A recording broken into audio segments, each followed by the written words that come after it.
Now this figure 20-3A deals with calculating primary and secondary currents of a transformer.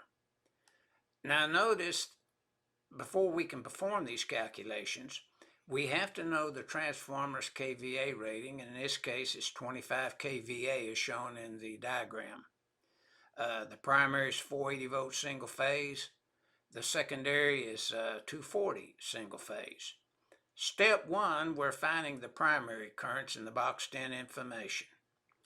kVA times 1,000 divided by the voltage would give us 52.08. It's single phase, so you're dividing the kVA times 1,000 by the voltage, 480. Now, to find the secondary current, then you're taking the same thing, kVA times 1,000 divided by the voltage, 25 kVA times 1,000 divided by 240, you'd come up with 104.16. Now in the Quickcalc, we can double check ourselves on this.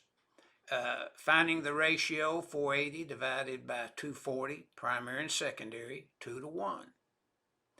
Notice on the secondary, you take the full load current of the transformer by 2, and the ratio of 2 is a multiplier, so you'd come up with 104.116, as you see in the step in the boxed-in information to determine the secondary current in full load amps of the transformer.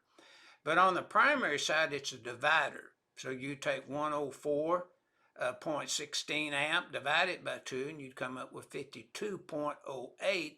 So you can see, based upon the ratio, the calculations performed in the boxed-in information, finding primary and secondary amps for single-phase transformers, you see that it comes out properly. It's accurate. The calculations show that it's based upon the ratio. So basically speaking, the higher the voltage, the lower the current. The lower the voltage, the higher the current, basically speaking. And that's what this figure 20-3A is illustrating.